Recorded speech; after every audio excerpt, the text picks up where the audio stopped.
Nigeria's long-running debate over constitutional amendment has once again returned to the front burner. This time with renewed calls for the creation of Anyoma State out of the present Delta region, or Delta State, now the Delta North Central District of Delta State. Well, at the National Assembly, lawmakers are revisiting the long-standing demand for new state in Lagos. As you will see, some of the pictures is just part of the ongoing efforts to address issues of equity, representation, and administrative balance across the federation. Proponents of Anyoma State have argued that the move would not only correct perceived historical imbalances, but also strengthen local governance and regional identity. The latest agitation now comes as the Constitutional Review Committee begins fresh hearings on memorandum from across the country. Well, we understand that coming from that meeting that you saw in Lagos, there's a lot of agreement that has been reached about the way forward. Possibility is now looking stronger than ever for a possibility of an Anyoma State. But now, there is going to be something to give and something to take. It means then that there's a possibility for other regions of the country to have their own state. But how would this play out in the whole scheme of things? One of the major proponents of these and the pusher in the National Assembly is the senator representing Delta North in the National Assembly, Senator Ned Nwoko, who is live for us here. Senator, thanks so much indeed for joining us. Thank you. It's good to see you. Thank you. Your face has been all over the media in the last few days. You know, it happens. For personal family reasons. It happens. I hope everything is calm. Well, we are and trying under to manage control. the situation. Yeah? Yes. You're a man of many parts. Yes. People underestimate you, though. Oh, do they? Your capacity. Well, I am who I am. You're an Old Testament man. Yes, I am. But everything is under calm right now. Yes, yes. Okay. Thank you. That's not the business of the day, so let's go to the business of the day. Why are you advocating? You are the major pusher, especially on the floor of the Senate. And you have argued with your colleagues the need for an Anyoma State. And don't even begin the conversation around marginalization, because that's the first thing, because people will say, we have Southwest 6 states. South, 6 states, Northeast 6 states, North Central 6 states, Northwest 7 states, but Southeast 5 states. Is that part of the agenda to fix the Southeast that seems to be smaller in terms of the number of states, or what? Well, almost just over a year ago, I had a meeting with the President Bola Ahmed Tinubu, where I discussed about the problems of Southeast, the insecurity in Southeast. You know, what do we do to address it? And he knows the problems, and he also has an idea. The whole idea is that there should be some level of equity extended to the Igbos of Southeast by having an additional state. It wasn't going to be an easy task, you know, to create one, but it is doable. And I'm happy that we have come this far. The point is this: even at that time, it was understood that the problems of Southeast, the agitations of the youths of Southeast, the killings there, the referring to the ESN groups and ESN and IPOB and the rest of them. These are young people who have come up to say that they are fighting for freedom because they are marginalized. And one of the areas that they've all spoken about and against is the fact that they are the only zone. Southeast is the only zone in Nigeria that has 5 states. Why is that? Why was it done intentionally to undermine them? Of course, yes. And from engaging those youths, it became so obvious that if a step is taken in creating one state, just one state, to bring it apart with the 5 other zones, let's leave Northwest out of this now, at least bring it apart to the 4 other zones, then something would have been done for them. Yes, they are clamoring for different things, but I mean, not least, of course, the release of Nnamdi Kanu. They're asking for it. We know that is something that has to be done. You would just say Nnamdi Kanu to be released. Yes, yeah, of course. Why do you think so?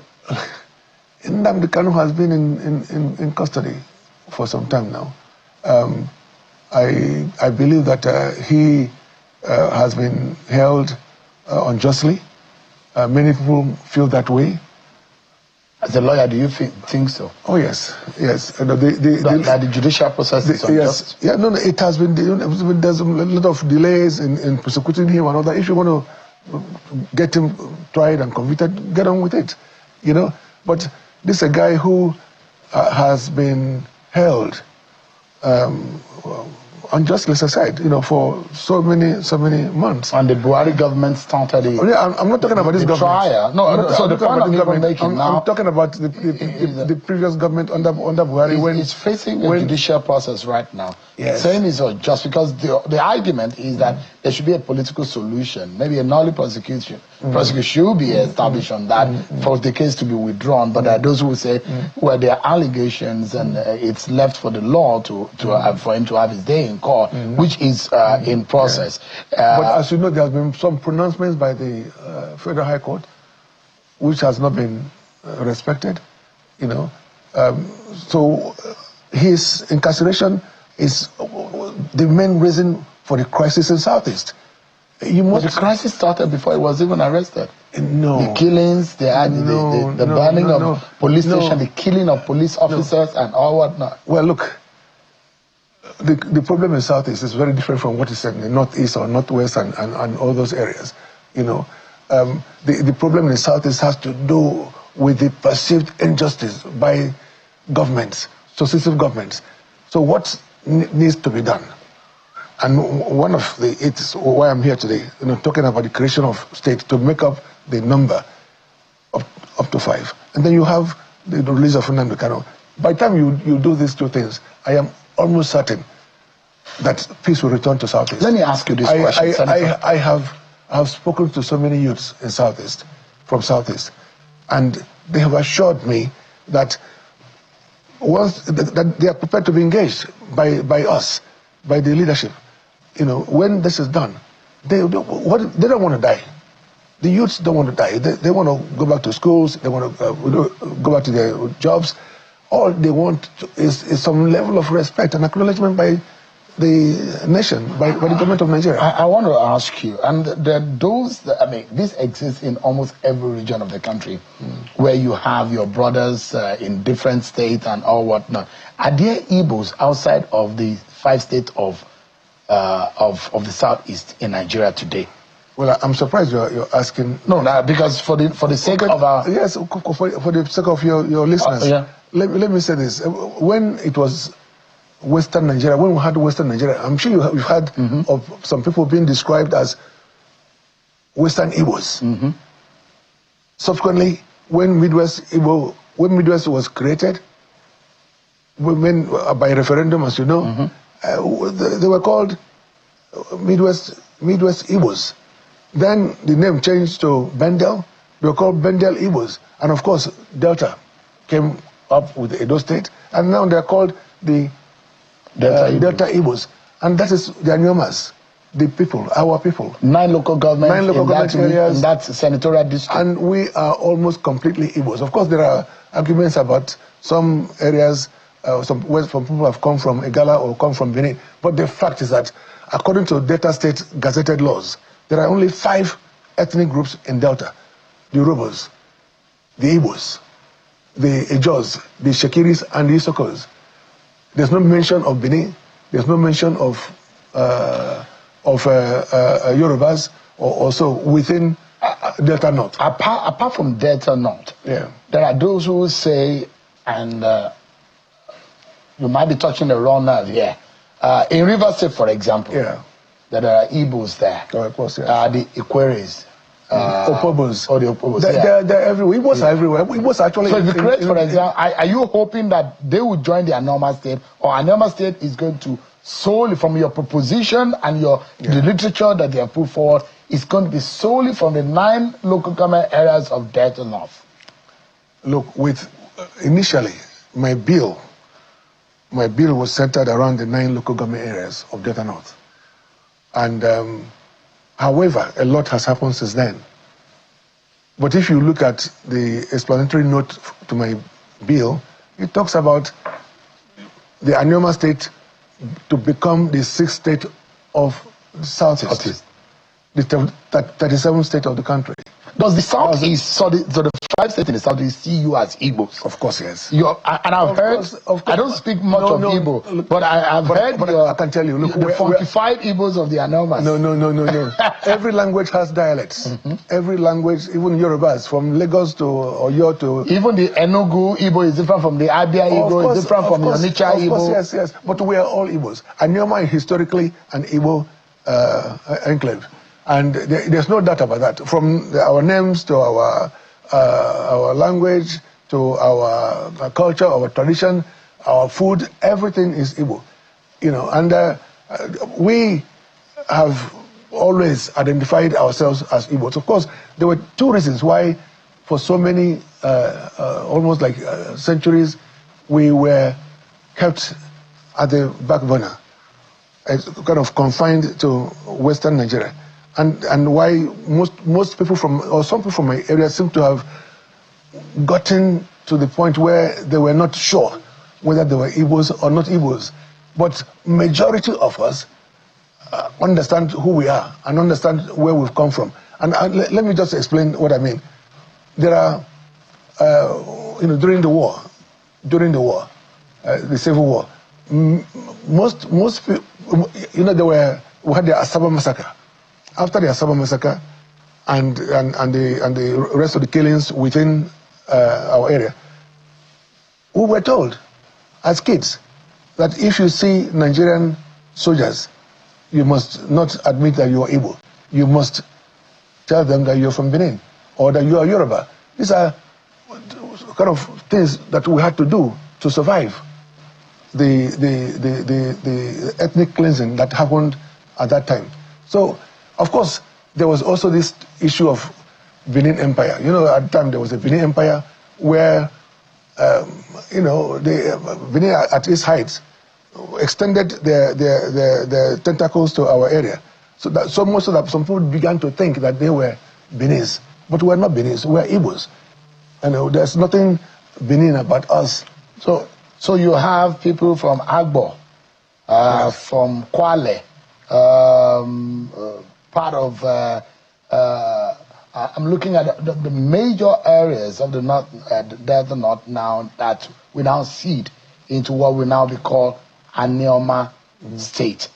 The question is, the Ukwani people, they are opposing it. No, they are not. No. And have you heard some of the leaders who say they are vehemently opposing it? They're just some vocal guys who are saying that they don't oppose the creation of Anyoma state. Let me say this such a way.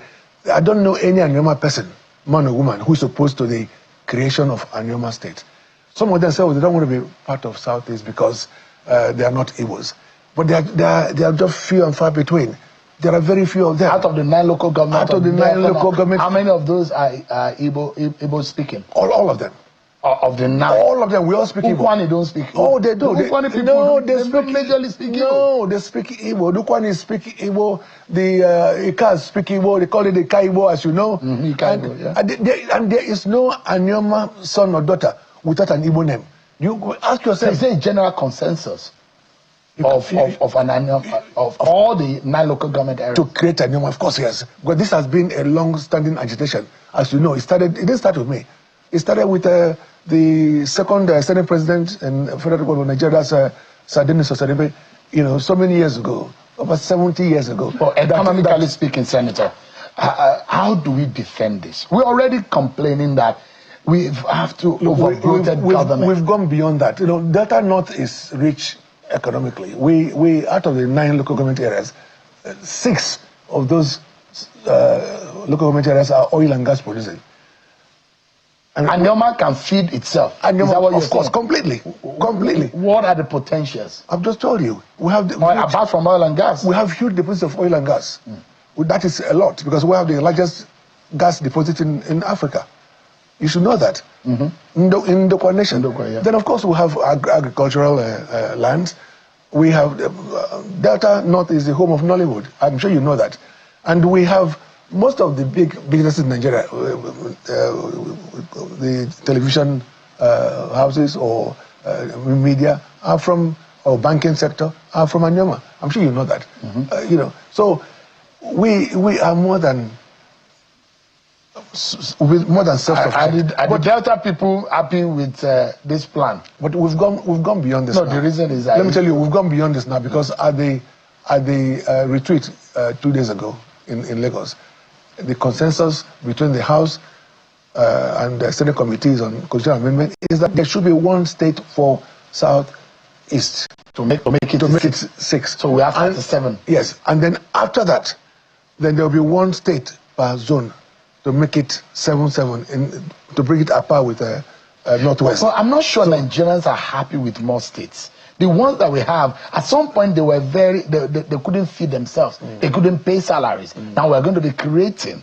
How do you convince the average Nigerian that really creation of state is the way to go? Are you aware that in Delta State, for example, that we have the largest allocation every month?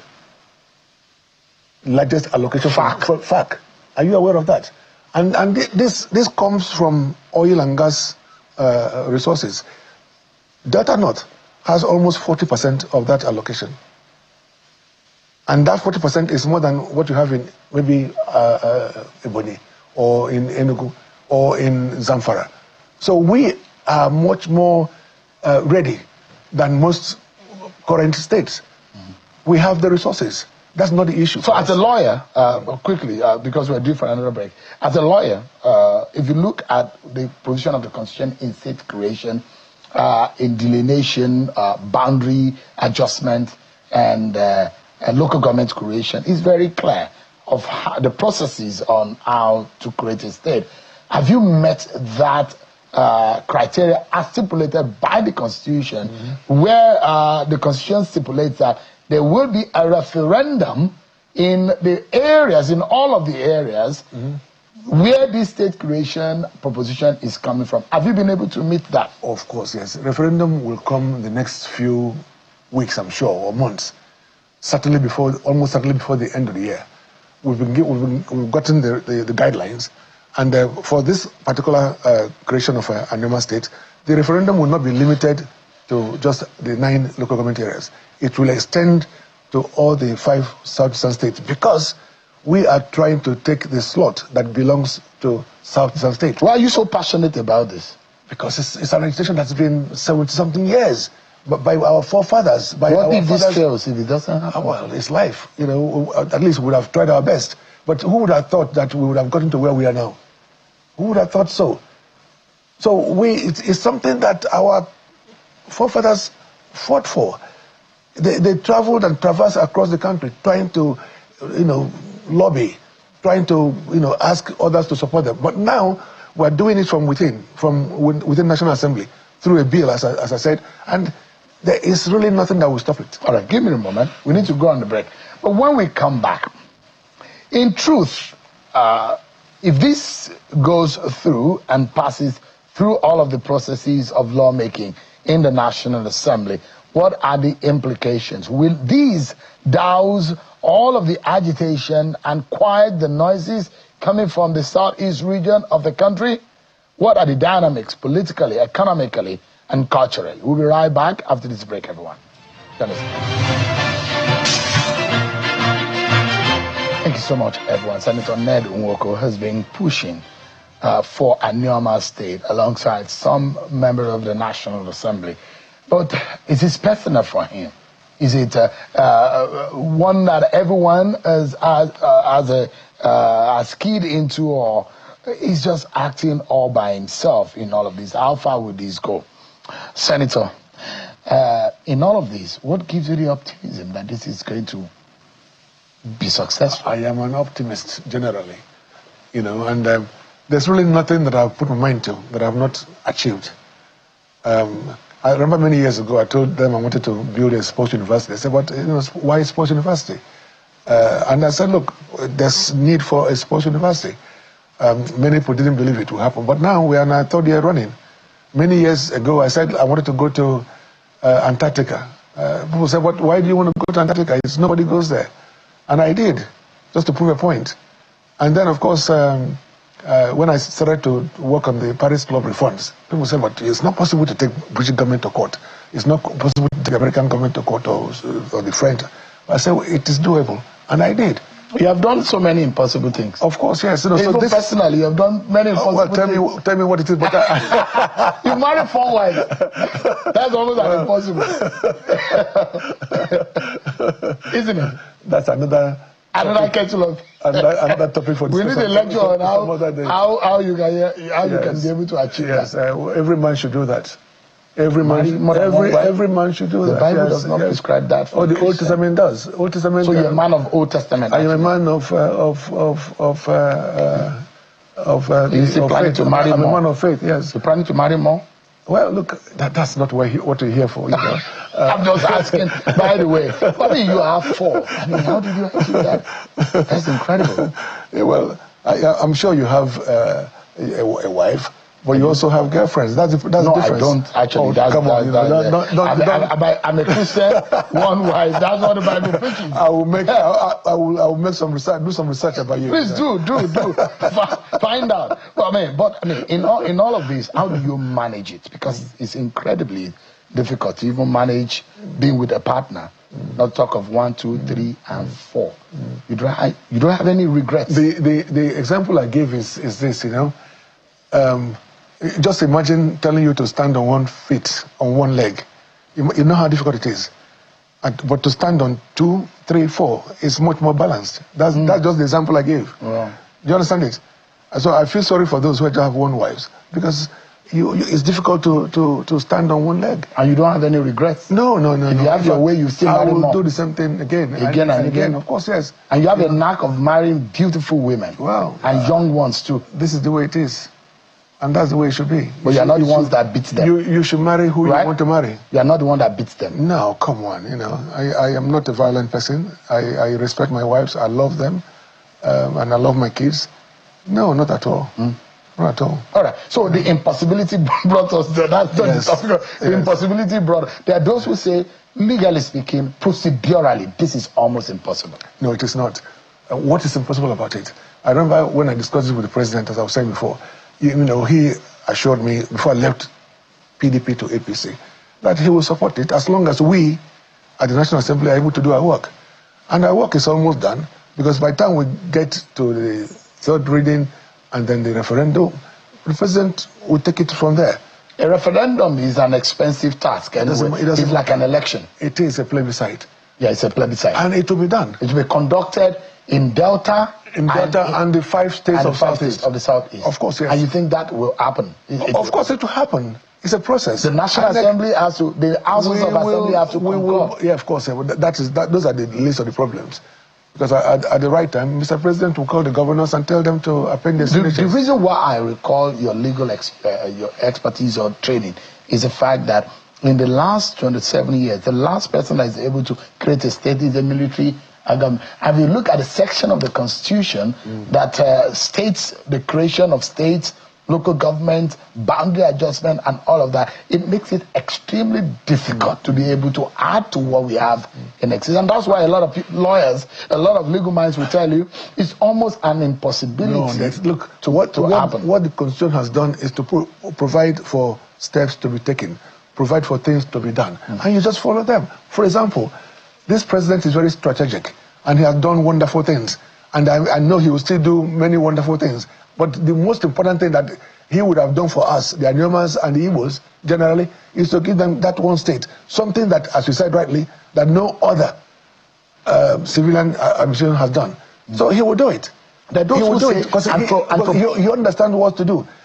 And you had this discussion with the president. Yeah, he will do it because he feels that there must be peace in Southeast.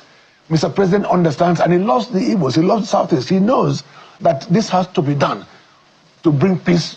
He wants peace across Nigeria.